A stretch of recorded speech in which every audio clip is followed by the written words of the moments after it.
자, 오늘 그 말씀은 창세기 21장부터 40장까지 읽어야 되는데 그 성경 읽기는 맥을 잡아 주는 거니까 너무 깊은 얘기는 할 수 없고요. 그렇다 해서 너무 또 피상적으로 할 수도 없고요. 그렇습니다. 자, 그러면은 성경의 그 지난 시간에 했던 거 연결해야 되니까 성경의 대주제가 뭡니까? 성경의 대주제는 하나님 나라 건설이에요. 하나님 나라 건설. 그리고 이제 인간이 타락하고 난 다음에는 하나님 나라가 부분적으로 훼손이 됐죠. 그래서 하나님 나라 회복, 하나님 나라를 건설하고 하나님 나라를 회복하고, 그게 이제 성경의 대주제고 그게 이제 흐름입니다. 자, 그러면 이제 하나님께서는 처음에 나라를 세울 때 하나님은 왕이시고 그 다음에 그 백성은 누구예요? 백성은 온갖 생물들이 다 들어있지만 그 중에 인간이 하나님의 백성입니다. 나라에. 그리고 거기에 이제 영토가 있죠, 그죠? 영토. 하나님의 그 영토, 나라 영토. 그게 뭐냐면 하늘과 땅. 그러니까 하늘과 땅 전부 다가 하나님 나라 영토다. 그 안에서 하나님의 왕국이 이루어지기 원한다. 이제 이런 얘기죠. 자, 그런데 이제 인간이 타락했다잖아요. 하나님 나라를 건설했는데 인간이 타락했어. 그 타락할 때 선악과를 먹었죠. 그 선악과를 먹었다는 얘기 뭐죠? 인간 마음대로 했다는 얘기죠. 그래서 타락의 본 의미는 인간의 자율주의. 내가 알아서 할 테니까 하나님 뭐라 하지 마세요. 그런 인간의 자율주의가 인간 타락의 본질이요. 인간 타락했어. 그러니까 인간이 타락하고 나니까 하나님께서 그냥 흙으로 돌아가라. 그렇게 해서 끝을 낼 건가. 그거는 이제 하나님의 뜻에 달렸잖아요. 근데 하나님께서는 우리를 구원하기를 기뻐하셨어. 그것은 하나님의 주권적인 결정인데 그건 하나님의 사랑이에요. 하나님이 우리를 사랑하기 때문에 다시 회복하겠다. 하나님 나라를 회복하겠다. 그리고 인간들을 회복하겠다. 그런 거죠.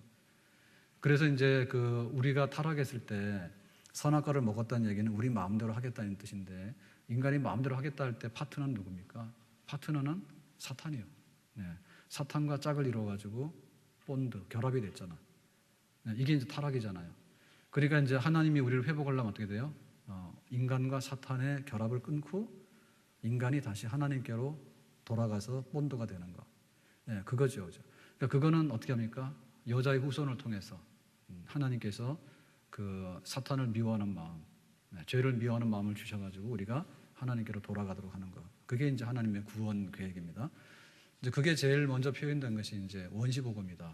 혹은 어머니 복음이다. 그렇게 모태복음이다라고 얘기를 하는데 창세기 3장 15절에 보면 여자의 후손이 태어나면은 너희들과 원수되게 할 것이다 그랬죠.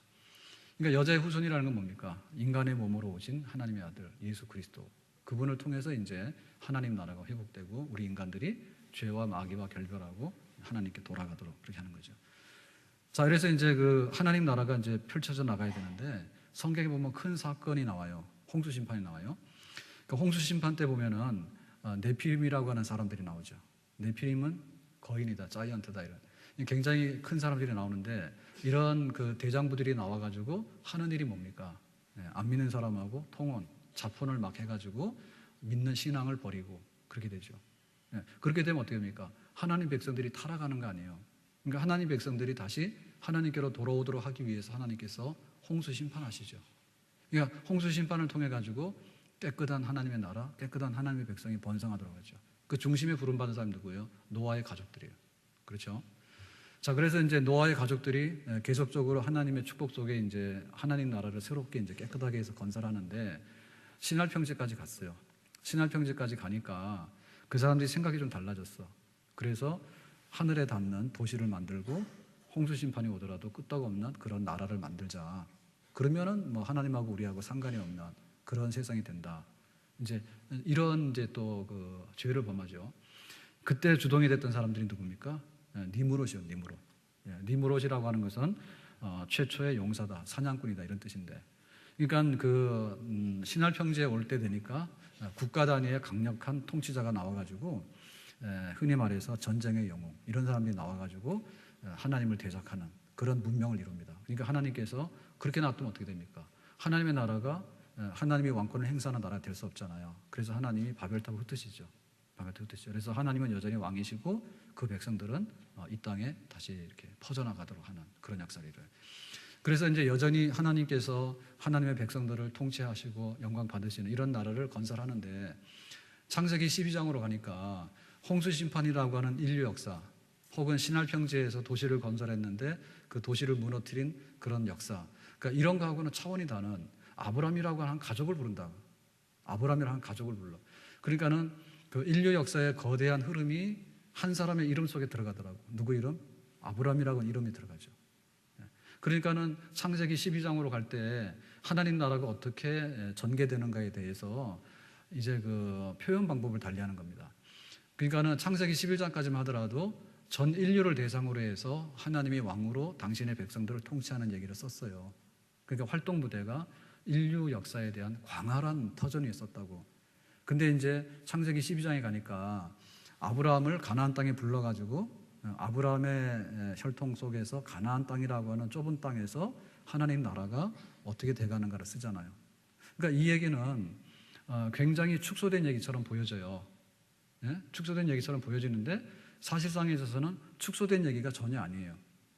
왜냐하면 가나안 땅이라고 하는 것은 좁아진 하나님 나라가 아니라, 가나안이라고 하는 것은 영적인 의미에서 볼 때 하나님 약속하신 모든 땅이 가나안이거든요. 그리고 아브라함이라고 하는 것은 아브라함의 혈통만 아브라함의 자손이 아니라 믿음 안에서 아브라함 믿는 사람이 다 아브라함의 자손이요. 그러니까는 이제 씨앗을 통해서 얘기하는 거죠. 아브라함이라고 하는 씨앗을 통해서 가나안 땅이라고 하는 그 약속의 땅을 통해 가지고 전 인류의 구원과 전 인류가 하나님의 나라로 어떻게 회복될 것인가를 얘기하는 거예요. 그러니까 이제 얘기하기가 더 좋죠. 네, 얘기하기 더 좋죠. 왜냐하면 너무 방대한 역사를 이렇게 쓰다 보면은 포커스가 흐려지잖아요, 주제가. 그러니까 이제 가나안 땅에 아브라함을 불렀다. 아브라함 믿음의 조상이다. 이 얘기합니다. 그래서 하나님께서 이제 아브라함을 통해서, 아브라함의 후손을 통해서, 가나안을 통해서 하나님 나라를 어떻게 경영할 것인가, 이제 이런 얘기를 계속 쓰고 있는데, 자, 여기서 이제 딱 부딪히는 문제는 뭐냐면 아브라함의 자녀가 태어나야 된다, 그런 얘기를 하는데요. 자, 오늘 얘기로 돌아가서 21장에 여기 지금 프린트 나눠주는 거는 성경의 맥을 짚어주는 구절인데 제가 뽑아온 거예요. 그건 딴 데 없는 거니까 이거 어디 갖다 주면 안 돼요. 예, 그래서 이것만 잘 읽으시면 성경의 맥을 놓치잖아요. 절대 갖다 버리시면 안 돼요. 자, 21장 2절 말씀 다 같이 보겠습니다. 시작.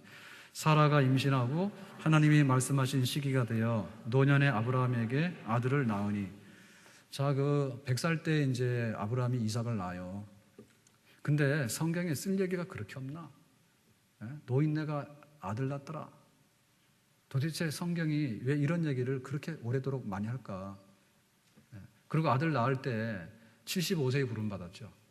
75세에 부름받아가지고 25년 동안을 기다려가지고 이삭이라고 하는 아들을 얻었어요. 근데 우리가 볼 때 혈통적인 얘기라고 생각한다면 성경은 너무너무 시시한 얘기야. 노인네가 아들 하나 놓거나 말거나 우리랑 무슨 상관이 있어요? 근데 그거를 그렇게 성경에서 중요하다고 우리가 쓰고 있을까? 자, 이 얘기는 뭐냐면 우리가 이제 씨앗이 있는데요. 그 씨앗이 딱 터져가지고 싹이 나고라고 할 때 그거는 괜찮은 겁니다. 그리고 그 품종이 증명이 되면 그 품종은 계속해서 씨를 뿌리면 계속해서 나는 거예요. 네? 우리가 아브라함이라고 하는 씨앗을 받았어요. 믿음의 씨앗을 받았어요. 근데 아브라함의 아들이 어떻게 믿음으로 이제 그 씨앗이 터져 나오는가가 중요하잖아요. 근데 아브라함이 굉장히 부자가 됐고 잘 살았는데 그 다음에는 아브라함이 자식이 없어서 죽었대더라. 이렇게 되면 뭡니까? 아브라함을 통해서 인류를 구원하려고 하는 하나님의 구원 역사가 거기서 죽잖아. 그러니까 이삭의 탄생 얘기는 아브라함의 혈통을 잇는 핏줄 잇기 작업이 아니고 하나님의 구원 역사가 어떻게 이어져 나가는가라고 하는 중대한 얘기가 되는 겁니다. 근데 그 비결은 뭐냐면 믿음이에요. 하나님께서 아브라함아 너는 갈대아 우르를 떠나서 가나안으로 가라 해서 갔어요. 믿고 하나님의 약속을 믿고 갔어. 그랬는데 이제 자기가 75세에 부름받았는데 그러면은 큰 민족을 이루고 이렇게 하나님 나라가 퍼져나간다 했는데 자식이 없는 거예요. 굉장히 답답하잖아요. 그래서 낙심이 돼가지고 하나님 나는 틀렸어요. 우리 집에 있는 하인 중에서 양자 삼겠어요. 그랬더니 하나님이 아니란 얘기지. 그래서 이제 밤에 데리고 나와서 아브라함아 하늘의 별을 봐라. 별 셀 수 있냐? 별 셀 수가 없는데요. 너의 믿음의 자손이 이렇게 많을 거야. 그랬더니 아브라함이 그러면 나는 믿겠습니다. 그랬어. 그때 하나님께서 아브라함아 네가 믿느냐? 그러면 네 믿음을 가지고서 근거해서 너를 의롭다 할 것이다. 너는 믿음의 사람이고 믿음의 조상이다. 그래가지고 이제 이삭을 얻잖아요.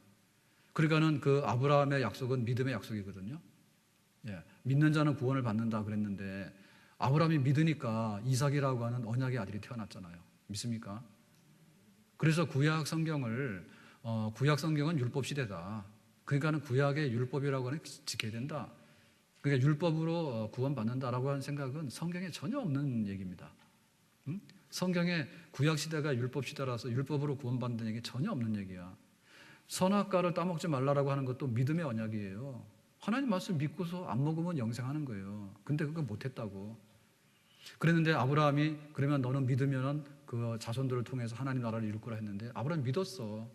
그러니까 믿음의 조상이 되고 믿음의 나라가 거기서 커져나가는 거죠. 그래서 이삭의 탄생은 그렇게 의미가 있는 거예요. 우리는 아브라함의 후손입니다. 누구 안에서? 예수님 안에서. 그 때문에 우리가 예수님을 믿기만 하면 우리의 의가 없더라도 의롭다고 인정해줘요. 칭의 받아가지고 우리는 하나님 앞에 자녀가 되고 구원받는 그런 하나님의 후손이 되는 줄로 믿습니다. 아멘. 자, 그러면 22장 2절로 가보겠어요. 22장 2절 말씀 시작. 여호와께서 이르시되 내 아들 내 사랑하는 독자 이삭을 데리고 모리아 땅으로 가서 내가 내게 일러준 한 산 거기서 그를 번제로 드리라. 이제 아브라함이 100살 때 아들을 얻었는데 이삭이 청년이 됐어요. 그런데 하나님께서 어느 날 모리아 산으로 가서 번제로 드리래. 자, 이거 해야 돼요, 말아야 돼요? 네, 이거 번제로 드리라고 하는 얘기는 하면 안 되는 얘기입니다. 하면 안 되는 얘기입니다. 왜냐하면은 그 자식을 잡아서 이렇게 불태워 드리는 것은 그 당시에 우상 숭배하는 사람들이 하는 전매 특허예요. 몰록 신을 섬기고 이런 사람들이 가나안에 있는 사람들이 자기 신을 흥분시킬 때 자기 자식을 불살라 드리면 그 신이 흥분해. 그래서 복 주신다고요. 그러니까 우상 숭배하는 사람들이 하는 일이야 이게. 그리고 더군다나 하나님 말씀의 율법에도 자식을 번제로 드리는 것은 금지사항이에요. 근데 하나님께서 아브라함에게 요구하신 것은 시험이에요. 이거를 진짜 하라는 게 아니라 네가 네 자식을 드릴 만큼이나 믿음이 있는가를 보려고 한 거예요. 근데 아브라함이 즉각적으로 했죠. 그래서 이제 모리아산으로 데리고 갔는데 그때 올라갈 때 그랬잖아요. 이삭이 처음에는 눈치를 못 챘잖아요. 근데 땔감도 다 가져가는데 모리아산으로 탁 가는데 3일 길이라. 3일 동안 가면서 온갖 생각 다 했을 거 아니에요. 아버지하고 번제를 드리러 갔다고. 그 양을 잡아서 드리는 번제는 많이 해봤단 말이에요. 근데 이번에는 이상한 거예요. 번제가 재물이 없는 거예요. 그래서 아버지 다 있는 어떻게 이게 재물이 없습니까? 그랬더니 하나님 예비한다. 이삭이 좀 눈치를 챘죠. 아는 게 아니라 모리아산에 딱 올라가니까 제단을 딱 쌓아놓고는 이삭을 결박해서 칼로 치는 거예요. 그러니까는 하나님께서 뭐라 했습니까? 야 아브라함아 그만해라. 네가 내 말을 전짜 듣는 거를 내가 이제 인정하겠다. 그러니까는 이삭을 풀어라. 해가지고 대신에 수풀에 걸린 수양을 잡아다가 하나님께 번제로 드렸죠. 그러니까 여기 지금 그 이삭은 뭐냐면 죽도록 순종하는 모습을 보이죠, 그죠? 아브라함도 죽도록 순종했지만은 청년인 이삭도 죽도록 순종했어요. 그래서 하나님 나를 번제물로 받는다면 받으세요. 나는 죽을 수 있어요. 이삭이 그랬단 말이에요. 그러니까 이것이 의미하는 바가 뭐냐라고 할 때 이것이 의미하는 바는 뭐냐면 하나님의 아들, 세상의 죄를 지고 간 하나님의 어린 양인 예수님께서 십자가에서 순순히 피 흘려 죽으시는 그런 대속의 죽음을 상징하는 거예요. 믿습니까? 그러니까는 그 아브라함의 그 자손 중에서요 구원의 역사가 일어날 때 하나님의 아들 예수님께서 십자가 사건을 통해서 우리를 구원한다라고 하는 이러한 그 구원의 그 비밀, 하나님의 구원의 그 영광스러운 모습을 하나님의 아들을 희생해서 아브라함 네 아들을 바쳤다면 하나님의 아들을 내가 주겠다는 거죠. 그렇게 해서 하나님께서 구원하신다는 얘기예요. 그래서 이 모리아산에 제단을 쌓았는데 그 모리아산에 제단 쌓았던 곳이 뭐냐면 솔로몬의 성전에 있었던 자리예요. 그리고 솔로몬의 성전에 있었던 자리가 뭐냐면 예수님께서 그 골고다에 십자가가 섰던 그 자리예요. 그 자리예요. 그러니까는 뭔 소리가 나나? 그러니까는 그 바로 이 그 십자가의 그 역사가 그 아브라함의 자손을 통해서 보여졌던 것이죠. 성경을 그렇게 읽어야 됩니다. 그래서 하나님의 구원 역사가 아브라함과 이삭을 통해서 일어날 때 어떻게 하나님의 아들을 통해서 우리를 구원하실 것인가 그런 구원의 역사를 우리는 여기서 보게 되는 거죠. 자, 그래가지고 그 23장 19절로 가보네요. 23장 19절 말씀 시작. 그 후에 아브라함이 그 안에 사라를 가나안 땅 마므레 앞 막벨라 밭 굴에 장사하였더라. 자, 여기 보니까 이제 그 아브라함의 부인 사라가 죽었어요. 그랬는데 어디다가 장례를 지냈어요? 예, 마므레 앞 막벨라 밭굴. 그러니까 이 밭을 사가지고 거기다가 이제 매장을 한 거예요. 자, 여기 그 성경에 왜 그 사라의 그 매장지까지 번지수를 밝혔을까? 이거는 왜 그럽니까? 예? 이거는 막벨라 밭굴에 돈 주고 사거든요. 돈 주고 사는데 아브라함이 가나안 땅에 왔을 때 최초로 자기 소유의 땅을 사라를 매장할 때 샀어요. 그래서 땅 한 평을 산 거예요. 지금 얘기하면. 자, 이거는 뭐죠? 이제 하나님께서 하나님 나라를 건설할 때요. 그 하나님 나라를 건설할 때 아브라함을 통해서 가나안 땅을 너한테 주시긴다 했잖아요. 그러니까는 아브라함은 나그네인데 갈대 오래 살다가 아브라함은 가나안 땅에 왔다고. 가나안 땅은 자기 소유가 하나도 없는 거예요. 그랬는데 비로소 사라가 죽었을 때, 그러니까 사라가 부름받을 때가 뭐냐면 65세예요. 그런데 사라가 죽을 때가 127세야. 그러니까는 사라가 가나안 땅에 와서 62년을 살다 죽었어. 그러니까 62년 만에 정식으로 아브라함의 소유로 땅 한 평을 산 거야. 뭐요? 장례 지내는 땅을 산 거예요. 자, 이 얘기는 뭐냐면 앞으로 그 아브라함도 죽으면 이 막벨라 굴입니다. 그러면 야곱도 죽으면 또 막벨라 굴입니다. 그러면 요셉이 죽으면 또 뭐예요? 요셉도 죽으면 막벨라 굴입니다. 결국에는 이게 그 하나님의 백성의 삶의 고향이에요. 이게 영토예요. 그러니까 하나님의 백성들이 여기에 뿌리를 내리고 살아야 된다. 창세기하고 출애굽기를 연결할 때 출애굽기는 보면은 애굽에서 지금 400년을 살아가지고 애굽 사람이 다 됐다 거의. 예? 그랬는데 이제 너희들은 이 애굽을 떠나서 가나안으로 가라 할 때 가나안 어디로 가는 거예요? 가나안 어디로 가냐고. 그러니까 조상들이 묻혀 있는 데예요. 조상들이 묻혀 있는 데가 뭐예요? 천국이요. 예. 그러니까 항상 천국의 백성이 천국을 소망하다 죽잖아요. 그러면 우리가 한 사람 한 사람 천국으로 가죠. 빨리 가고 싶어요? 그래도 단풍 구경을 하려고. 예. 우리가 믿다가 한 사람 한 사람 죽으면 우리는 이 땅에서 장례를 지내고 매장을 하지만 사실은 우리가 가서 묻히는 땅은 천국이요. 천국으로 다 가는데 이 사라가 묻히는 땅 한 평을 안 샀으면 후에도 여기 묻힐 땅이 없는 거예요. 그래서 이 막벨라 굴이 그렇게 중요한 거예요. 막벨라 밭이 그렇게 중요한 거예요. 그러니까는 우리의 그 마지막 고향이 뭐냐라고 할 때 가나안 땅인데 가나안 땅 중에서도 묻히는 땅. 이것은 하나님의 약속에 있는 천국을 상징하는 거다. 우리가 이것을 가졌다고 하는 것은요, 아파트 하나 가졌거나 혹은 우리가 땅을 많이 가졌다는 것보다 귀한 겁니다. 여러분, 세상에서는 내 소유의 땅이 없을 수도 있어요. 예? 자기 땅 없는 분들 있죠. 그렇지만 천국에 우리 땅 한 평이 있습니다. 아멘? 좋아요? 네, 그거 안 좋은 사람은 다 가짜예요. 자, 그래서 성경에 보면은 사라가 묻히는 땅을 굉장히 소중하게 지금 기록을 하고 있는 얘기죠. 자, 그 다음에 24장 4절로 가봅시다. 24장 4절 시작. 내 고향 내 족속에게로 가서 내 아들 이삭을 위하여 아내를 택하라. 자, 이제 그 이삭이 장가가는 얘기를 성경에 쓰고 있어요. 근데 이삭이 장가가는데 어디로 갑니까? 그 종을 보내가지고 외갓집에 가가지고 하란에 가가지고 이제 그 신부감을 물색을 하죠. 그래서 이제 그 리브가를 그 이제 아내로 그 맞이하지 않아요? 그러니까는 그 가나안에 있는 여자는 안 된다고요. 가나안의 여자. 그러니까는 이삭이 이제 그 하나님의 백성으로 살아갈 때 그 결혼 문제가 굉장히 심각한 거예요. 만약에 그 가나안에 있는 여자 중에서 결혼해가지고 뒤섞이게 되면 노아 시대 때 홍수 심판 받는 거랑 똑같아요. 예? 아브라함의 믿음의 씨앗이 이삭인데 이삭이 앞으로 어떻게 믿음의 이 나라를 경영할 것인가에 있어서 여자 잘못 들어와가지고 가나안식으로 살면 안 된다고. 그러니까는 하나님을 경외하는 여자를 아내로 맞아들이라 해가지고 그 이삭의 결혼에 관해서 굉장히 중요하게 생각했어요. 이것은 하나님 나라를 지켜나가는 데 있어서 기본이요. 그래서 우리가 그 믿는 사람들이 우리 믿음의 그 유산을 굉장히 지켜나가려고 할 때 제일 중요하게 생각해야 되는 게 뭐냐면 그 믿는 배우자를 만나는 겁니다. 예?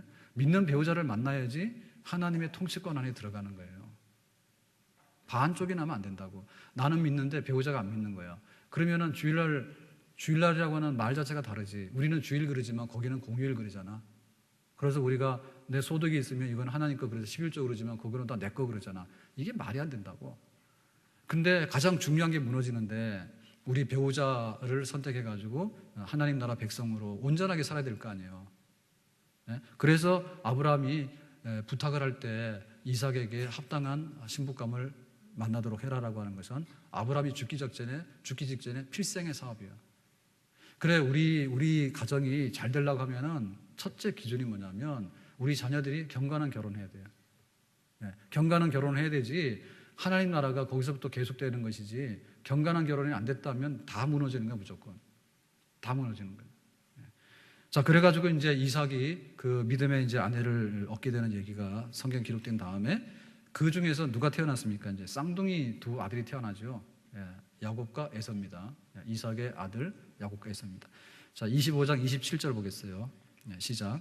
그 아이들이 장성함에 에서는 익숙한 사냥꾼이었으므로 들을 사람이 되고 야곱은 조용한 사람이었으므로 장막에 거주하니. 자 이어서 25장 34절. 야곱이 떡과 팥죽을 에서에게 주매 에서가 먹으며 마시고 일어나 갔으니 에서가 장자의 명분을 가볍게 여김이었더라. 자, 이 둘이 이제 그 에서의 그 이삭의 자손인데 태어날 때는 누가 먼저 태어났어요? 에서가 먼저 태어나고 아주 그냥 순식간에 순서가 뒤바뀌어 가지고 야곱은 형님의 발꿈치밖에 못 잡았어. 자, 둘이 이렇게 쭈룩 나왔어. 그랬는데 결국에 그 아브라함의 언약의 복과 또 하나님의 거룩한 백성이라고 하는 그 축복권을 누가 잡았습니까? 야곱이 잡았죠. 그러면 이 둘 중에서 왜 야곱이 그런 선택된 축복권을 잡았고 에서는 못 잡았냐 할 때 그건 하나님의 선택입니다. 하나님의 선택입니다. 그러니까는 하나님께서 우리에게 조건 없이 너는 믿는 자로 불러주신 것에 대해서 우리는 굉장히 고맙게 여겨야 돼. 하나님의 선택이에요, 그거는. 그런데 하나님의 선택이 되어졌을 때 하나님의 선택이 불합리하냐? 불합리하지 않아요. 그래서 보니까 에서는 어떻게 했습니까? 장자권을 팥죽 한 그릇하고 바꿨다. 그것은 뭡니까? 장자권을 소홀히 여겼다 했죠. 장자권 그냥 별거 아니네. 왜? 그러니까 하나님이 복 주시고 하나님이 큰 민족을 이루시고 하나님 나라를 세운다라고 하는 데 대해서 에서는 뭐 그런 거에 대해서 난 잘 모르겠고 설령 있다 하더라도 팥죽 한 그릇도 안 된다. 이렇게 한 겁니다. 그러니까 하나님의 야곱을 선택하심이 합당하죠. 그러니까 에서는 뭐냐면 망령된 사람이다. 망령된 사람이라 했어. 그러니까는 우리 아내도 명분상으로 볼 때는 다 믿는 사람이라고 초대를 받았는데 실제적으로 볼 때 그것을 거절하게 되면 이것은 에서의 후손이 되는 거예요. 에서의 후손이 되는 거예요. 그래서 우리 안에 하나님의 거룩한 부르심과 하나님의 언약의 복을 굉장히 소중히 여겨야 돼요. 우리 그 축복송 할 때 하잖아요. 당신은 하나님의 언약 안에 있는 축복의 통로 막 이렇게 하는데 정말 그 하나님의 그 언약의 백성으로 선택된 거에 관해서 우리가 지켜야 되잖아. 지키고 그거를 소중히 여겨야 되는데 팥죽 한 그릇을 바꿔 먹고 이런 식으로 하면 안 됩니다. 그러니까 예배 시간 소중한 거고 또 성도의 교제가 소중한 거고 또 하나님께서 우리에게 주시는 영생이 소중한 거고 또 이 복음을 전파하라고 하는 소중한 거고 그러니까 하나님의 약속이 있는 이 모든 삶이 소중한 거예요. 거기에 대해서 우리가 우선순위를 두고 살아갈 때 아브라함의 복, 이삭에게 주신 복, 그리고 야곱에게 주신 복 그런 하나님의 축복의 흐름이 우리 가운데 나타나게 되는 줄로 믿습니다. 자, 그래서 이제 그 야곱 얘기를 쭉 하게 되는데 이제 본격적으로 야곱 얘기를 하게 되는데요. 야곱이 도망가는 얘기하죠. 28장 11절입니다. 11절 시작. 한 곳에 이르러서는 해가 진지라 거기서 유숙하려고 그곳에 한 돌을 가져다가 베개로 삼고 거기 누워 자더니. 자, 이게 말하는 이제 베델 광야입니다. 자, 베델 광야 얘기는 그 형님 무서워서 도망가다가 생긴 거예요. 그 장자권 축복권을 뺏었잖아요. 그러니까 이제 에서가 뒤늦게 이제 기분이 나빴죠. 그래서 이제 너 아버지 돌아가시면 너 죽었다 그러니까 이제 집에서 살리기 위해서 그러면 외갓집으로 잠시 도피하라 한 거죠. 그 가는 길에 이제 베델 광야에서 노숙을 하게 된 거죠. 자, 노숙을 했을 때 그 하나님께서 뭘 하셨습니까? 너는 지금 도망가는 신세지만은 가나안 땅으로 돌아와서 아브라함의 복을 받을 거다. 그러니까 언약의 복을 너는 받는 백성이 될 거다. 하나님께서 이 잠자는 그 야곱에게 꿈을 꾸게 하셔가지고 그런 이제 복을 주셨어요. 그러니까 그 아브라함에게 하나님 부르실 때 복을 약속한 거 하고, 그 다음에 이제 이삭에게 약속한 거 하고, 그 이삭을 번제로 바칠 때 하나님께서 복을 약속하잖아요. 그리고 이제 야곱이 도망가다가 깨워가지고 하나님 또 복을 약속하잖아요. 이걸 보면 똑같은 얘기예요. 똑같은 얘기인데 반복적이면서도 더 뭐죠? 더 강력하게. 그러니까는 그 하나님의 그 언약의 복과 구원의 복은요, 이게 그 중간에서 없어지거나 조건 변경이 안 돼요. 그래서 보면 로마서에 보면 그리스도 예수 안에서 부름받은 하나님의 자녀들에게는 환난이나 핍박이나 기근이나 그 어떤 것도 끊을 수 없다라고 말씀했죠. 그러니까 우리가 이 아브라함의 자손으로서 그리스도 안에서 받은 언약의 복은 확인되면 확인되지, 이게 무효가 된다든지 혹은 없어진다든지 소멸된다든지 그런 일은, 이게 뭐냐면 그 부도가 난다든지 이런 일은 절대로 없는 줄로 믿습니다. 그래서 사실은 야곱이 도망갈 때 잘한 게 아닙니다, 그죠? 그런데도 하나님께서 그 야곱에게 꿈에 나타나서 너는 아브라함의 자손으로서 복을 받을 거다, 그런 약속해 줬어요. 자, 이래가지고는 이제 야곱이 굉장히 위로를 받고 이제 외갓집으로 사실은 도망을 가게 되는데, 자, 거기서 어떤 일이 벌어졌는가? 29장 20절입니다. 20절 시작. 야곱이 라헬을 위하여 7년 동안 라반을 섬겼으나 그를 사랑하는 까닭에 7년을 며칠같이 여겼더라. 자, 야곱이 7년 동안 연애했네요. 열렬하게. 자, 그래서 얻은 대가가 뭡니까? 7년 동안에 지금 노동이라고 하는 것은요, 7년 동안의 수입의 100%예요. 그 수입의 100%를 가지고 결혼 지참금으로 준 거지. 자기 그 부인 그 라헬을 그 사랑했잖아. 그 외사촌지간입니다, 그죠? 그 외사촌지간인데 저 라헬을 사랑해가지고 뭐 7년 동안 일하라 해가지고 그 부인을 얻은 거예요. 그랬더니 딱 첫날 밤 자고 나서 아침에 보니까 라헬이 아니라 누구예요? 레아야, 레아. 그러니까 레아가 언니고 라헬이 동생인데, 그러니까는 이제 외삼촌이자 장인이 그 라반이 그러죠. 왜 사기쳤냐고 야곱이 따졌겠지. 그랬더니 하는 말이 뭡니까? 아니, 언니가 먼저 시집 가야지 동생이 먼저 가는 법은 없다, 우리 동네에. 그래서 네가 라헬을 사랑한다면은 장가는 보내주겠는데 그러면 7년 동안 더 일하라 해. 그게 결국에는 라헬을 얻기 위해서 14년 동안 일했어. 자, 야곱이 열심히죠. 네? 부인 얻기 위해서 얼마 동안 일했어요? 아니, 우리는 어떻게 했냐고. 이복신 집사님은 얼마 했어요? 네? 야곱이 아주 불같은 사람이야. 아주 욕심이 그런 막 이런 마음에 그런 게 14년 동안 자기 마음에 드는 여자를 아내로 맞이하기 위해서. 근데 라헬하고 레아하고 왜 못생기고 잘생긴지 알아요?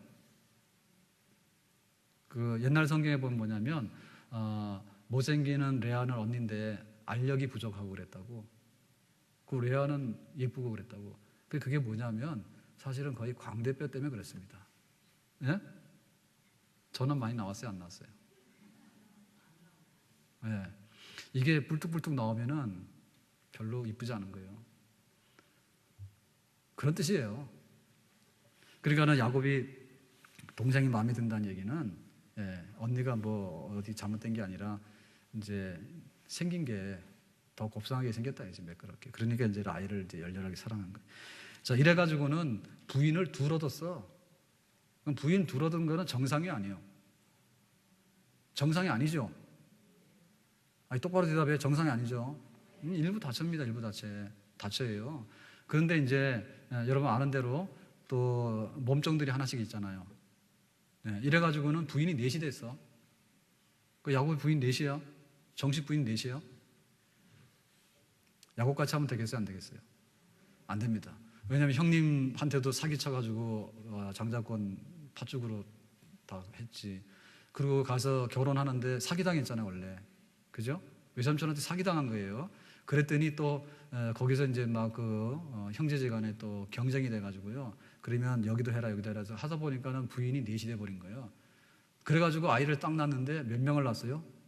부인 네 댁에서 12를 낳죠. 그게 야곱의 아들이 12이고 12지파입니다. 12지파 거기서 나온 거예요. 그래서 사실은 12지파는 그렇게 명예로운 배경이 아니에요.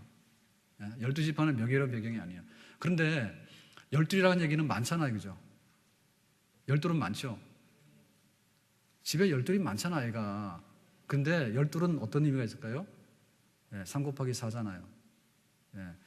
하나님의 성부, 성자, 성령, 하나님에 속한 숫자 3하고 동서남북 4하고 해가지고 그 12이라고 하는 것은 모든 것을 다 품을 수 있는 그런 숫자예요. 뭐 이거 13도 될 수 있어요. 근데 12로 한 거야. 자, 그래서 12 자녀들이 생산됐다라고 하는 얘기는 지금 숫자가 많이 번성했다는 얘기죠. 그렇잖아요. 아브라함을 부를 때는 하나를 불렀잖아. 근데 아브라함의 아들 이삭을 얻는데 25년이 걸렸잖아요. 그런데 아브라함의 아들 이삭은 독자야, 그죠? 그런데 이삭의 아들이 쌍둥이 중에서 나왔는데 쌍둥이 중에서 둘이 이제 야곱하고 에서잖아. 근데 야곱이 어느 날 뻑 해가지고는 번식을 해가지고 12이 됐잖아. 그죠? 그러니까 지금 성경에서 하는 얘기는 뭐예요? 하나님의 백성이 줄어든다, 늘어난다? 늘어난다. 그럼 하나님의 백성이 늘어날 때 그것이 아주 순결하고 깨끗하게 늘어났어요? 아니면 좀 지저분하고 반칙으로 늘어났어요? 사실은 지저분하고 반칙으로 늘어난 거예요. 그러니까는 그 하나님의 백성이 번식하는 데 있어서 죄는 있었어. 죄는 있었지만은 그래도 울타리는 하나님의 백성이잖아. 그죠? 근데 하나님께서 그 더럽고 그 좀 흠 많은 백성들을 잘 깨끗하게 해가지고 하나님의 온전한 백성으로 세운다고. 그러니까 하나님이 하나님의 백성을 통치해가지고 하나님 나라를 일어나시고 그 하나님 나라를 회복한다는 성경의 대주제는 맞아 돌아가는 거죠. 그렇죠? 예, 그래서 이제 야곱이 12족장을 이제 이루게 되는 그런 일이 생기게 돼요. 자, 그리고 그 처가살이에 대해서 우리가 보게 되는데 30장 32절이요. 32절 시작. 오늘 내가 외삼촌의 양떼에 두루 다니며 그 양 중에 어롱진 것과 점 있는 것과 검은 것을 가려내어 또 염소 중에 점 있는 것과 어롱진 것을 가려내리니 이 같은 것이 내 품삯이 되리이다. 그러니까 이제 결혼을 위해서 7년 14년을 일했어요. 그러고 나서 이제 야곱이 6년을 더 일하거든요. 그래서 20년 동안 처가살이를 하게 됩니다. 근데 6년 동안에 부인을 얻고 나서 6년 동안에는 뭐냐면 품삯을 받았어. 그 품삯은 뭐죠? 이제 그 양을 쳤으니까 양 쳤으니까 그 양을 받은 거야, 현물로. 그러니까 양을 받는데 그 어떤 건지 구분이 잘 안 되잖아요. 그러니까는 뭐냐면 대부분 다 양이 희잖아. 신데 이제 얼룩배기가 나오잖아요. 얼룩배기 나오면 네가 야곱이 해라 이렇게 된 거예요. 네. 이제 이렇게 해가지고 이제 품삯으로 정했는데 이제 이게 이제 그 얼룩진 것이 원래는 적게 나와야 되거든요. 근데 야곱이 이렇게 했더니 얼룩진 놈이 많이 나오는 거야. 그러니까는 외삼촌이 장인이죠. 라반이 딱 볼 때 자기가 불리한 거예요. 그러니까는 얼룩진 건 내 거고 흰 거는 네 거다 이런 거야. 그러니까 또 흰 놈이 또 많이 나오는 거야. 이래가지고는 이제 이제 재산이 막 불어나는데 그 야곱이 보면 밤잠을 못 잘 정도로 충성으로 목장을 다뤘대. 열심히 일한 거예요. 그랬는데 열심히 일하면서도 뭐냐면 자기 재산에 관해서 자기가 형님 건 뺏어 먹었지만은 지금 장인한테 엄청 당하는 거예요. 그러는 가운데도 열심히 일해가지고 야곱의 재산이 많이 불어나요. 그러니까는 그 처가살이가 성공적이긴 하지만은 뭐냐면 또 인간의 그 속임과 배신으로 인해 가지고 처가살이가 고달프게 되는 거예요. 고달프게 되는 거예요. 그러니까는 그 6년 세월에 재산은 많이 늘어났지만은 그 갈등이 얼마나 깊어요. 외삼촌이 지금 자기 장인이잖아요. 그전에는 그렇게 근친 결혼이 많았어요. 신라시대 때 왕들도 근친 결혼 많이 했어요. 왕족들. 그러니까는 그 근친 결혼 하는데 그 사촌지간이잖아요. 처남들이 사촌 아니에요. 그러니까 거기서 이제 막 다툼이 나고 알력이 나는 거죠. 야곱 이놈이 빈손으로 와가지고 우리 누이 레아 라헬 둘을 취하더니 자식은 12이나 턱 넣더니 재산도 뭐 엄청 생겨가지고 배 아파 죽겠는 거예요. 그러니까 거기서 막 스트레스 받고 막 고통을 받고 이러다가 이제 하나님께서 어느 날 그러죠. 야곱아, 너는 여기가 있을 때가 아니잖아. 가나안으로 가야지. 하나님의 약속의 땅, 하나님 나라가 건설되는 그 네 어머니가 묻히고 조상들이 묻힌 그 땅으로 가야 되지 않냐 해가지고 이제 야곱이 이제 가게 되는 겁니다. 자, 그때 갈 때 31장 19절에 어떤 일이 일어나는 거니? 31장 19절 보죠. 시작. 그때 라반이 양털을 깎으려 갔으므로 라헬은 그의 아버지의 드라빔을 도둑질하고. 자, 거기 보니까 그 양털 깎으러 가면은 이제 그 멀리 좀 떠나 있잖아요, 그죠? 자, 이 틈을 타가지고 야곱이 안 되겠다. 이제 장인한테 사실은 인사도 안 하고 자기 식구들 다 데리고 자기 재산을 가지고서 이제 가나안으로 일방적으로 가는 거야. 이게 어떻게 보면 도주 비슷하게 되는 거죠. 그 갈등에 못 이겨가지고 그냥 돌아가는 거죠, 그죠? 내가 이제 가야 될 대로 가야 된다. 그랬을 때 뭘 훔쳤어요, 라헬이?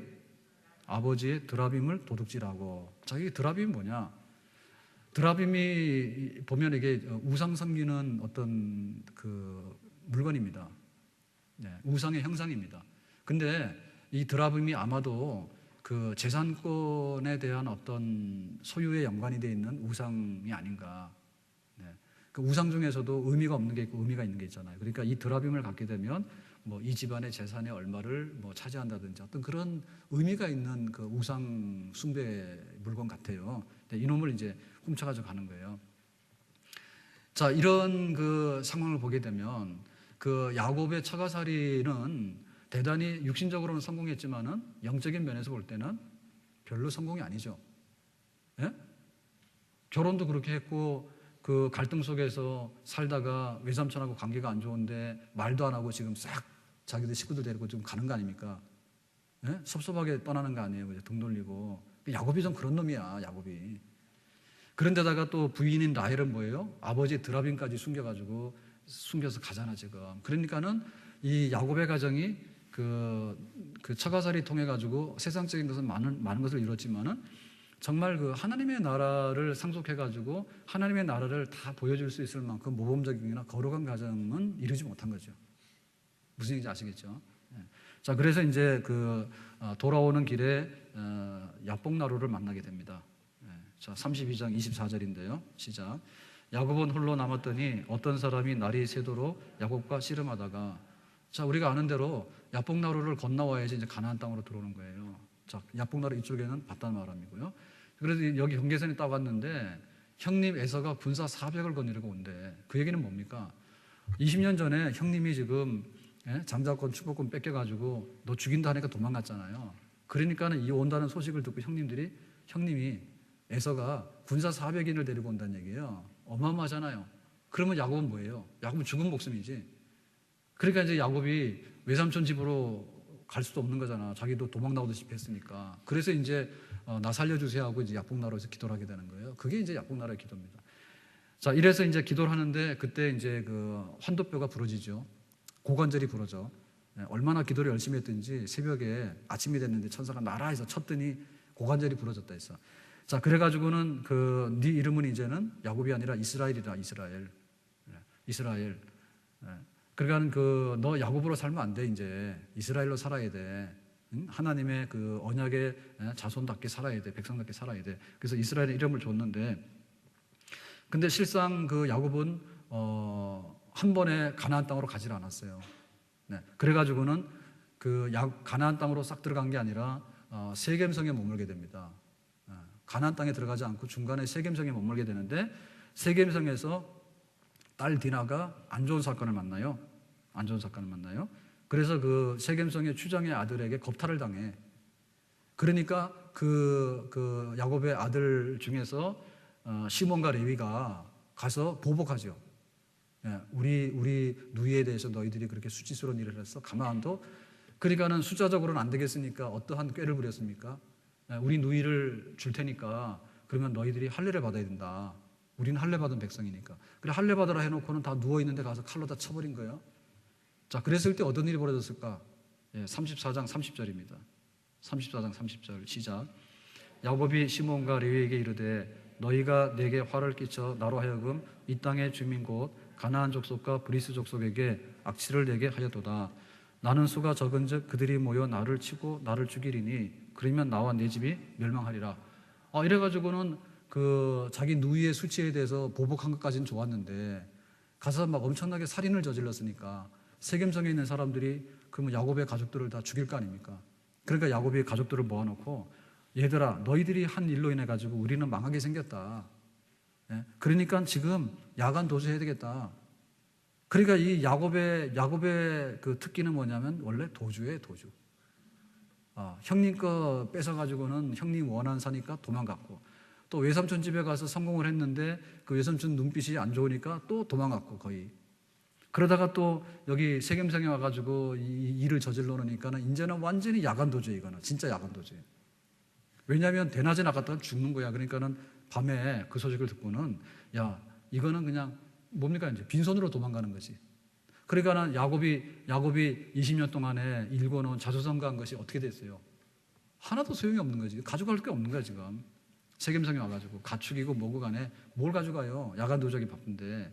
그래서 그냥 빈손으로 야간 도주해서 어디로 가는 거니? 베델로 가라. 가나안 땅 저기 처음에 그 도망갈 때 베델 광야 있죠. 그 베델 광야. 베델로 올라가서 네가 하나님 백성대로 살고 그리고 아브라함에게 주신 그 언약의 복을 누리는 그런 하나님의 백성으로 당당하게 너는 그 자리에 서야 된다. 그렇게 해가지고 이제 베델로 올라가게 된 것입니다. 35장 1절입니다. 다 같이. 하나님이 야곱에게 이르시되 일어나 베델로 올라가서 거기 거주하며 내가 내 형 에서의 낯을 피하여 도망하던 때에 내게 나타났던 하나님께 거기서 제단을 쌓아라 하신지라. 자, 이게 유명한 거예요. 베델로 올라가라. 그러니까는 하나님께서는 야곱에게 원하신 게 뭐죠? 너는 아브라함과 이삭과 야곱의 하나님으로서 언약의 자손으로서 네 씨 안에서 모든 하나님 백성들이 구원받아야 되는 그런 사명이 있고 그런 복이 있잖아요. 근데 지금 야곱은 그런 그 언약의 복을 받을 수 있는 이스라엘로 변화되기보다는 그야말로 야곱, 형님의 발꿈치나 잡고 태어나서 경쟁하고 또 가가지고 외삼촌한테 당하면서 자기 재산 끌어모으고 또 불리해서 형님한테 지금 죽게 생겼으니까 막 살려달라 해가지고는 이제 겨우 화해하고 그러면서도 세겜성에 가서 뭐뭐뭐 하다가 딸이 그런 일을 당하니까 또 야간 도주를 해야 되는 이제 그런 거 다 청산하고 제단을 쌓아라. 예배드리는 백성으로 하나님의 언약을 확실하게 소유하는 백성으로 너는 지금 아브라함의 자손답게 거듭나야 되겠다 그러죠. 자, 지금 여기까지가 야곱의 생애예요. 그러니까 야곱의 생애는 뭐냐면 12지파를 대변하는, 그러니까 이스라엘을 대변하는 거 아니에요, 그죠? 그러니까 그 야곱의 생애에서 우리가 볼 수 있는 건 뭐냐면 하나님의 자녀가 어떻게 그 태어나서 하나님의 자녀로서 우리가 순례자의 길을 걸어가는가. 네? 어떻게 우리가 순례자의 길을 걸어가면서 내가 처음에는 예수님을 안 믿었어요. 근데 어느 날 내가 예수를 믿게 됐어. 그때 세례를 받았어. 세례 받은 다음에 내가 교회 와서도 직분을 받았어. 직분 받고 충성했어. 그렇게 세월이 지나다 보니까 나의 삶은 변했잖아. 순례자의 길이죠. 내 주를 가까이 하게 하면 다 같이 십자가 진 같은 고생이나 내 일생 소원은 늘 찬송하면서 주께 더 나아가기 원합니다. 그게 야곱의 일생이고요. 그게 야곱의 후손인 우리 그리스도인들의 일생입니다. 아멘. 우리가 예수님을 믿게 돼서 죄 가운데 출생한 사람이잖아. 그러니까 우리가 성장하라잖아요. 네? 성숙한 그리스도인으로 살아가는데 하나하나 그 털 뽑는 거예요. 옛날 습성, 또 자아, 죄 이런 걸 털면서 그래서 나중에 이 야곱이 그 바로왕을 만났을 때 내 나이가 130세인데 그동안의 나그네 길의 세월에 험악한 세월을 살았습니다. 그래. 그러니까 험악한 세월을 살면서 야곱이 잃은 거는 뭡니까? 많은 고통을 받았지. 그죠? 고통을 받았지만 얻은 건 뭡니까? 네, 거룩한 하나님의 성품을 얻게 되죠. 네, 거룩한 하나님의 백성으로 성품을 얻게 되잖아. 그게 바로 야곱의 생애거든요. 그러니까 우리가 창세기 읽을 때 야곱의 얘기가 이렇쿵저렇쿵 하는 얘기는 우리 믿는 자녀들이 어떻게 살아가서 어떻게 하나님의 사람으로 순례자의 길에 서게 될 것인가 그런 얘기인데 우리도 야곱처럼 가급적이면 속이고 속임 당하는 일보다는 도망다니는 일보다는 그냥 처음부터 베델을 중심으로 해서 하나님의 제단을 중심으로 언약의 땅에서 잘 버티고 살고 믿음을 지켜나가나 그런 백성이 되야 될 줄로 믿습니다. 자, 그러면 이제 요셉 얘기로 넘어가게 되는데요. 37장 3절입니다. 37장 3절 다 같이 시작. 요셉은 노년에 얻은 아들이므로 이스라엘의 여러 아들들보다 그를 더 사랑함으로 그를 위하여 채색옷을 지었더니. 자, 야곱의 아들이 12이라 했잖아요, 그죠? 근데 그 야곱이 사랑했던 사람은 뭡니까? 레아보다는 라헬이고요. 그러니까 뭐 종들에게서 태어난 거는 상관없고, 그러니까 레아가 아이를 처음에 못 낳았잖아요. 그러다가 늦지막이 아이를 낳는데 11번째 아들을 낳았어. 그 11번째 아들, 사랑했던 라헬이 낳은 아들이 누구냐면 요셉이에요. 그리고 이어서 아들을 낳았는데 마지막 막둥이를 라헬이 낳잖아요. 그게 바로 베냐민이에요. 그런데 베냐민을 낳다가 죽었어. 그죠? 자, 그러니까는 그 야곱의 12아들 중에서 라헬이 낳은 아들이 둘인데 둘 중에서 먼저 난 아들이 그 요셉이요. 그죠? 그러니까는 그 야곱이 얼마나 사랑하겠어. 예, 그 라헬을 얻으려고 7년 일하고 나서 또 7년 일했잖아. 14년을 일할 만큼 아주 사랑했던 그 아야네에서 얻은 아들이 요셉인데 요셉을 너무 사랑했지. 그러니까는 편애했잖아요. 그죠? 채색 옷을 입혔잖아. 그 당시에 채색 옷은 굉장히 비싼 옷이요. 지금은 우리가 볼 때 그 모피 같은 게 비싸잖아요. 예? 지금은 모피 같은 게 비싸잖아요. 그 당시에는 채색 옷이 비싸. 왜냐하면 이 염색이나 이런 기술이 없기 때문에. 그래서 이제 채색 옷을 입히니까 그 라헬하고 레아하고도 자매지간이지만은 또 부인이다 보니까 다툼이 있었잖아요. 그러니까는 이 복잡한 가정사가 12아들들이 얽히고 설켜가지고 싸움이 많았어. 그런데 그 중에서 딱 누가 제일 그 원수로 지목됐는가 하면 제일 사랑받는 요셉이 원수로 지목된 거예요. 그러니까 나머지 10명 형제들이 요셉을 공격하는데 나중에 이거 죽일라 하다 노예로 팔잖아요. 그러니까 자, 요셉 얘기를 하게 되는데 자, 위에서 중요한 건 뭐냐면 왜 야곱 얘기가 요셉으로 넘어왔냐 그 얘기예요. 지금 성경에서 지금 그걸 알아야 되는데 아브라함 얘기가 이삭으로 넘어왔고 이삭 얘기가 야곱으로 넘어왔다고. 그러면 야곱 얘기에서 왜 요셉으로 넘어왔냐고요. 요셉으로 넘어올 이유가 없어요. 왜냐하면 12아들 중에서 하나님이 구원한다라고 말하면은 구원하는 그 메시아가 나는 지파는 유다 지파예요. 그러니까 원래는 유다 얘기를 해야 돼. 장자 루벤 얘기를 하거나 아니면 유다 얘기를 해야 되는 거예요. 그런데 왜 느닷없이 요셉 얘기를 굉장히 많이 쓴다니까. 그래서 여기 37장부터 해가지고 출애굽기까지 쫙 하는데 요셉 얘기예요. 요셉 얘기. 근데 이건 어떻게 보면 연결이 잘 안 맞는 얘기입니다. 왜 요셉 얘기를 할까? 그랬는데 이 요셉 얘기에 있어서 중요한 것은 뭐냐면 요셉이 이제 형님들 미움 받아가지고 노예로 팔리죠. 애굽 갔잖아요. 애굽 갔는데 누구네 집에 갔어요? 시위대장, 병호대장 보디발의 집에 노예로 팔렸죠. 그렇죠? 자, 그래서 그 보디발의 집에서 그 신임을 받았는데 그 부인이 또 유혹하다가 안 되니까 누명을 뒤집어 써서 감옥 갔죠. 감옥 가가지고 나중에 이제 그 술관한장 꿈을 해석해가지고 나중에 바로왕의 꿈을 꿀 때 그 바로왕의 꿈을 해석하게 되잖아요. 그래가지고는 바로왕의 꿈을 해석해가지고 7년 대흉년을 막아내죠. 그러니까 요셉은 애굽의 총리가 되죠. 그러니까 애굽의 총리가 되는 그걸 해가지고 뭐 했습니까? 애굽의 총리가 돼가지고 그 야곱의 가족들이 70명이 애굽의 총리의 백을 배경으로 해가지고 그 애굽 땅에 이주를 해가지고 고센 땅을 얻어요. 그 고센 땅에서 400년을 살아가지고 모세 시대도 출애굽을 하잖아. 출애굽을 할 때 그 야곱의 70명 가족들의 얘기가 나중에는 출애굽 200만으로 불어나요. 그러니까는 하나님 나라가 그 아브라함이 혼자가 아니라 아브라함을 불렀을 때는 아브라함의 씨앗을 부른 건데 아브라함의 씨앗이 번성해가지고 12아들, 12지파가 요셉 당시에 오니까 그 나중에 이제 그 애굽에 가가지고 정착해가지고 한 나라, 이스라엘이라고 하는 국가 단위로 성장했잖아요. 그러니까는 족장 단위의 그 하나님의 나라 구원 얘기가 민족 단위로 그게 확대되어 나가는 게 출애굽 얘기입니다. 그러면 출애굽의 얘기를 바탕으로 깔아야 되잖아. 예? 출애굽 가면은 모세 시대에 모세가 구원한다라고 했는데 왜 구원하느냐라고 했을 때 그 애굽 땅에 가게 된 배경이 뭐냐고요. 애굽 땅에 가게 된 배경이 뭐냐면 형님들끼리 서로 미워해가지고 요셉이라는 놈 보기 싫으니까 팔아먹은 거야. 예, 그랬더니 요셉이 애굽으로 팔려갔는데 거기서 하나님의 백성들이 번식할 수 있는 환경을 만들어 놓은 거죠. 그러니까 요셉의 역할이 굉장히 큰 거죠.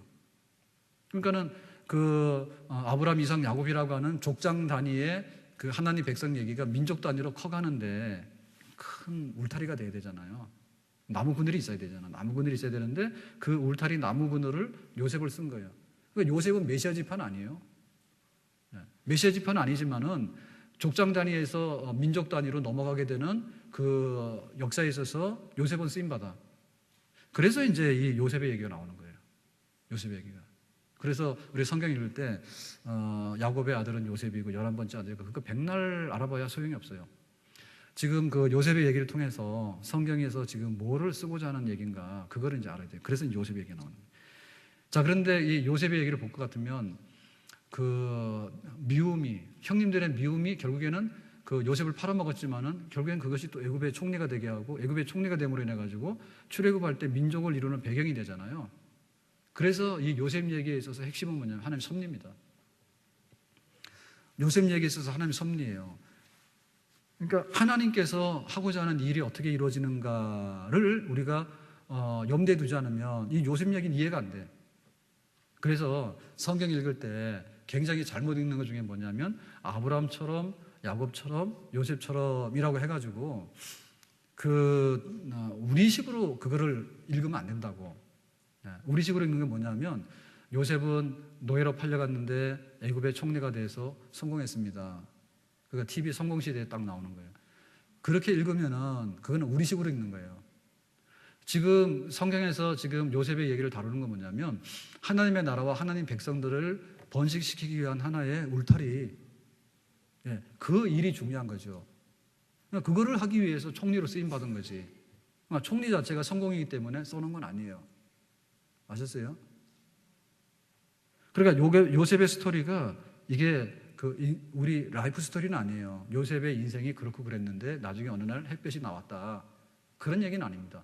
그러니까 하나님의 구원 역사가 어떻게 인간의 죄를 뚫고 이루어졌는가 그 얘기입니다. 그러니까 우리가 홍수 심판할 때 왜 하나님이 그렇게 싹 쓸어버린대? 취미도 고상하시네. 하나님이 홍수 심판하는 것은 하나님의 백성과 하나님 나라를 깨끗하게 하는 작업이에요. 그러니까 그것은 심판인 동시에 구원입니다. 하나님께서는 왜 막 바벨탑을 다 흩어가지고 하나님 그러신데 좀 놔두지. 그게 아니에요. 하나님 나라가 깨끗하게 새롭게 서야 되기 때문에 하나님 그렇게 하신 거예요. 하나님의 구원이 있는 거예요. 그러니까 요셉의 얘기를 통해서 하나님의 나라가 어떻게 바르게 이제 커져갈 것인가라고 하는 하나의 하나님의 구원 역사가 어떻게 확대되어 나가는가를 얘기하기 위해서 요셉을 쓰고 있는 얘기입니다. 그러니까 성경의 대주제는 하나님의 나라고 하나님 나라가 훼손됐을 때 하나님 나라를 회복하는 거라 했잖아요. 그죠? 그러니까 그 하나님 나라 회복하는 하나의 역사의 배경 속에 요셉은 등장하게 되는. 그러니까 그 하나님의 섭리가 그게 중요하다는 거죠. 하나님께서 형들의 미움을 바꿔가지고 하나님 나라를 건설하는 데를 쓰잖아요. 그러니까 인간의 악을 하나님께서 사용하셔가지고 인간의 구원 역사에 쓰잖아요. 하나님의 역사가 귀한 거죠. 그러니까는 요셉을 보면서 요셉을 보면 되는 게 아니라 요셉을 사용해가지고 하나님께서 어떻게 당신의 백성을 지금 관리하고 계시고 당신의 백성을 어떻게 지금 성장시키고 있는가. 다시 말하면 무대 조성입니다. 무대 조성. 애굽이라고 하는 무대를 하나님이 조성하셔야 되는데 그 무대를 조성하는 데 있어서 요셉을 쓰임받은 그런 하나님의 섭리가 거기 있었다. 우리는 그것을 놓쳐서는 안 될 거예요. 자, 그래서 39장 1절에 보니까 이렇게 써 있는데요. 39장 1절 한번 봅시다. 시작. 요셉이 이끌려 애굽에 내려가매 바로의 신하 친위 대장 애굽 사람 보디발이 그를 그리로 데려간 이스마엘 사람의 손에서 요셉을 사니라. 자, 그러니까는 형님들이 죽이자 했는데 그냥 죽이지 말고 팔자 했잖아. 팔자 했는데 노예 시장에 가서 팔았는데 팔릴 때 어디로 팔렸어요? 보디발의 집에 갔는데 그 사람은 친위 대장이라 경호대장이라. 그러니까 이거는 우리가 설명이 안 되죠, 그죠? 그러니까 하나님께서 하나님의 백성들을 보존해서 구원하려고 하는 그 뜻이 있었기 때문에 이렇게 한 겁니다. 보디발 집에 가게 된 거예요. 자, 보디발 집에 갔는데 누명을 쓰잖아요. 그죠? 보디발의 아내가 동치마제 누명을 썼는데 요셉이 안 한다 해서 도망갔잖아. 근데 누명 쓰고 어디 가서 감옥에 갔잖아. 근데 그 감옥이 어떤 감옥입니까? 그냥 일반 죄수들이 가는 감옥이 아니에요. 그러니까 왕에게 관련돼서 죄를 범한 사람들이 가는 특수한 감옥이에요. 거기를 가게 된 거야. 그러니까 일반 죄수들이 가는 감옥에 갔으면은 왕의 꿈을 해석할 리가 없어. 거기서 또 누굴 만났죠? 어느 날 반역죄로 지금 처형당하게 된 술관원장과 떡관원장이 둘이 딱 들어왔어요. 그랬는데 요셉이 꿈을 꿨는데 술관원장은 회복된다 했거든. 그러니까 누명을 벗고 회복이 됐어. 근데 떡관원장은 죽었어. 근데 술관원장이 딱 자기가 나가면서 뭐라 했습니까? 아, 당신 꿈도 잘 해석하고 억울한 일 당했는데 내가 나가면 왕한테 말해서 틀림없이 건져준다 했잖아. 근데 나가고 나서 2년 동안에 잊어버렸죠. 2년 동안 잊어버렸죠. 그럼 왜 2년 동안 잊어버렸을까? 그것도 바로왕이 꿈꿀 때를 맞춘 거예요. 술가는장에 딱 나갔을 때 바로왕은 꿈을 안 꿨어.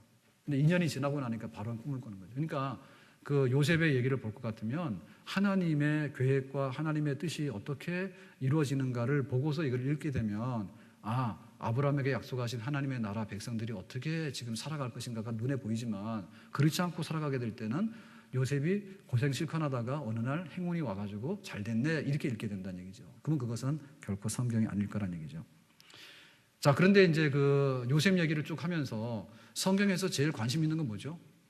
예, 하나님의 구원 얘기거든요. 그러면 하나님의 구원은 아브라함과 이삭과 야곱과 유다 지파를 통해서 이루어져요. 예? 야곱의 12아들 중에서 유다 지파에서 메시아가 나와요. 그러면 지금 요셉은 끼었단 말이에요. 요셉은 메시아 지파가 아니거든요. 끼었다.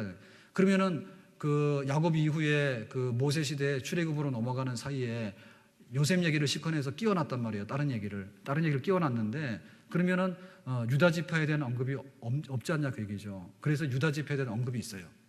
자, 그 유다 지파에 대한 언급이 있는데 이게 이상한 얘기가 써 있습니다. 38장 11절 말씀 보겠어요.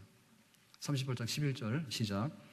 유다가 그의 며느리 다말에게 이르되 수절하고 내 아버지 집에 있어 내 아들 셀라가 장성하기를 기다리라 하니 셀라도 그 형들같이 죽을까 염려함이라 다말이 가서 그의 아버지 집에 있으니라. 그러니까는 그 야곱의 아들 중에서 유다에게 아들들이 있었는데 그 며느리 이름 뭡니까? 며느리는 다말입니다. 다말. 근데 그 유다의 아들 중에 큰 아들이 누구냐면 엘인데요. 엘인데 하나님 앞에 굉장히 죄가 많았대. 그래서 하나님이 쳐서 죽었어. 엘이. 자식이 없었어. 자, 그러니까 이제 그 다음에 아들이 누구냐면 오난이에요. 오난. 그런데 저기 보세요. 그 성경에 보면 이제 계대 결혼이라는 게 있거든요. 계대 결혼. 형님이 장가를 갔는데 결혼했는데 자식이 없어 죽었잖아요. 그러면 형수에게서 동생이 대를 이어줘야 되는 의무가 있어. 계대 결혼이라 해요. 그 이상하죠? 지금은 통용되지 않으니까 걱정하지 마세요. 또 오늘 가서 형님 씨앗을 이었다 했다가 또 불륜을 저질러 가지고 또 그거 어디서 그러니까 8개 목사님이 그랬다 해가지고 그게 어디냐 또 인터넷 나올라. 그런 뜻 아니에요. 그런데 성경에서 이 계대 결혼은 어떻게 이해해야 되냐면 하나님의 사랑의 법이에요. 하나님의 사랑. 옛날에 모든 생명은요 핏줄과 땅입니다. 네? 옛날에 모든 기업이라고 하는 것은 자식이 있는 거랑 땅이 있어야지 이게 있는 거예요. 근데 자식도 없고 그러면 뭡니까? 결국에 땅도 없어지는 거예요. 그러면 그게 멸족하는 거예요. 멸족. 자, 그거를 보존하려면 뭐 해야 돼요? 무조건 씨앗이 남아야 돼. 그러니까 그 다른 데로 시집 가버리면 안 되잖아, 형수가. 그죠? 그러니까는 동생이 형님의 대를 이어가지고 아들을 낳아주는 거예요. 그러니까 이거는 어떤 불륜 이런 걸로 보면 안 되고 하나님이 그 생명을 사랑해서 실제적으로 이거를 유지를 하려고 그러면 사랑의 법으로 이해를 하란 말이에요. 사랑의 법으로. 그래서 이제 계대 결혼이 있는데 엘이 나쁜 놈이라 그러니까 부인이 다말인데 하나님이 딱 쳐서 죽었어. 그랬더니 이제 오난이 형님의 대를 이어줘야 되는 거야. 그런데 이 오난이 그렇게 안 했어. 그 형수하고 동침을 했는데 성경의 표현에 보면 그 뭐라냐면 의도적으로 그 설정하지 않았다 해가지고요 자식이 안 생기게 한 거예요. 그러니까 하나님이 너 이놈 이상한 놈이나 해가지고 또 오난을 쳐서 죽였어. 그래가지고는 이제 그 유다의 아들이 누가 남았냐면 셀라가 남았는데 유다가 겁나는 거죠. 지금 아들 둘이 죽었는데 그러니까 자기 아들들이 어떤 사람인가 생각 안 하고 이 셀라가 크면은 또 이 형수한테다 아들 낳아주다가 또 죽겠다 생긴 거지. 그러니까는 야 며느리 너 집에 가 있어라 해가지고 처갓집으로 보낸 거예요. 자, 그래가지고 이제 그 소식이 없잖아요. 그러니까는 어떤 일이 벌어졌는가 하면 유다가 이제 양을 치는데요. 양 치면서 돌아다니잖아요. 예? 그러다가 이제 어느 날 어느 지방에를 갔는데 자기가 성매매를 한 거예요. 유다가. 예? 참 성경에 별 얘기가 있습니다.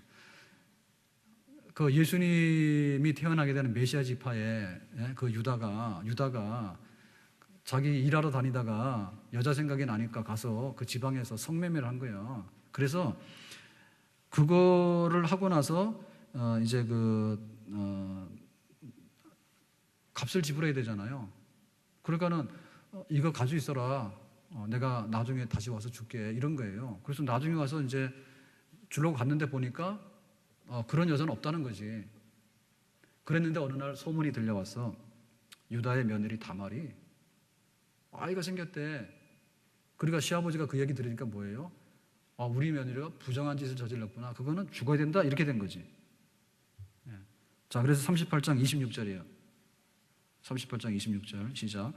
유다가 그것들을 알아보고 이르되 그는 나보다 옳도다. 내가 그를 내 아들 셀라에게 주지 아니하였으므로다. 다시는 그를 가까이 하지 아니하였더라. 그러니까 유다가 철컥 내라는 가슴이 두근해요. 내가 실수한 것이 바로 자기 며느리한테 들어갔던 거예요. 그러니까 그 혈통을 이어야 되는데 그게 안 되니까 시아버지가 틀어지고 있으니까 결국에는 며느리가 시아버지 아들을 갖게 된 거예요. 그러니까 이거는 그 윤리적으로 보면은 이게 설명이 안 되는 잘못된 거예요. 잘못된 거예요. 그렇죠. 어떻게 유다가 말이에요. 야곱의 아들들 중에서도 메시아 지파가 태어나야 되는 그런 거룩한 권세가 있는 지파인데 가서 성매매를 할 것이며, 그리고 그 며느리가 대장이 돼가지고 자기는 몰랐지만은 쌍둥이 아들을 낳게 된다고. 그리고 그 쌍둥이 아들이 베레스와 세라예요. 그러니까는 유다의 아들 베레스, 그렇게 해가지고는 그 후손 중에 예수 그리스도가 탄생하게 되는 거예요. 그러니까 성경에 이 얘기를 쓰고 있거든요. 그러니까는 요셉 얘기를 하고 있지만은 실상 지금 하고자 하는 얘기는 그 메시아가 탄생하는 얘기를 하려 하는 거예요, 지금. 그러니까 유다 얘기를 여기서 놓치지 않았어요. 그런데 유다 얘기를 하면서 이렇게 그 비윤리적인 면, 혹은 또 그 성경에서 하라는 대로 안 한 거 있잖아요, 그죠? 하라는 대로 안 한 그런 잘못된 모순들, 이런 것들을 다 드러낸다고. 그 수치스러운 것을 다 드러내면서 결국엔 뭐냐면 예수님이 하나님의 아들로서 이 땅에 오셨을 때, 하나님의 아들로서 성령으로 잉태했다라고 하는 면에 있어서는 거룩한 하나님 맞아. 그렇지만 마옥간에서 태어나고 인간으로 태어났다고 하는 건 뭡니까? 죄인의 형상으로 오신 것이죠. 죄는 없는 분이지만 예수님의 탄생 그 자체는 죄 있는 세상에 죄인의 모습으로 온 거잖아요. 그렇죠? 그러니까 예수님의 탄생 자체는 그야말로 죄의 구덩이에서 태어나서 죄인 된 우리들을 구원하실 분으로 오신 거다. 그러나 죄는 없으시다 얘기죠. 그래서 유다의 그 얘기 중에서 이 굉장히 부끄럽고 어떻게 보면 이해 안 가는 수치스러운 부분은 결국에 예수님은 죄인을 구원하기 위해서 오신 분이 맞다라고 하는 얘기. 우리에게는 여자의 후손 예수님, 하나님의 아들 예수님이 진짜 이 땅에 우리를 구원하기 위해서 오시지 않았다면 그냥 우리는 죄 가운데서 다 멸망받아 해서 죽어야 되는 사람인데, 어떻게 하나님의 아들이 죄인 된 우리를 우리 모양으로 하고 오셔가지고 죄가 없으신데 십자가에서 대신 죽으시겠는가? 그런 예수님의 거룩한, 그러나 예수님의 오시는 모습은 죄인 투성이의 모습으로 오신 것. 그러한 배경 가운데서 우리가 예수 그리스도를 알게 되고 예수 그리스도를 믿어서 구원받게 된다고 하는, 앞으로 나타날 여자의 후손을 통해서 나타나게 될 죄인의 모양으로 오셨지만 실제 죄가 없으시는 그분, 그분을 통해서 우리가 다시 한번 하나님의 자녀로 거듭날 수 있는 그런 그 미래가 있다는 것을 지금 유다 얘기를 통해서 살짝 성경에서 끼워놓고 있습니다. 이 얘기는 성경에 자주 반복돼요. 그 여리고성의 기생 라합 얘기 나오잖아요. 왜 허구한 얘기 중에서 여리고에는 예쁜 귀족도 많고 성결한 아주 거룩한 처녀들이 많잖아. 그런데 왜 다른 여자들은 다 죽는데 기생 라합만 삽니까? 왜 그래요, 그거? 그러니까 그 기생 라합이 윤리적이지 않지만은 그래도 나중에 정신 차리고 믿었잖아요. 그러니까는 기생 라합을 통해서 다윗의 조상이 되지 않습니까? 그렇죠? 그런 얘기 계속 반복되는 거예요. 우리의 출신은 부정하지만, 우리의 출신은 부정한 겁니다. 우리는 부정한 여인의 몸에서 태어났어. 그렇지만은 하나님의 아들 예수 그리스도의 이름으로 우리는 새로운 탄생을 해가지고 하나님의 자녀가 되는 줄로 믿습니다. 성경의 얘기가 이렇게 흘러가고 있는데, 다음 주에는 창세기 41장부터 출애굽까지 집에서 읽어오시기 바랍니다. 여기까지 하겠습니다. 기도합시다.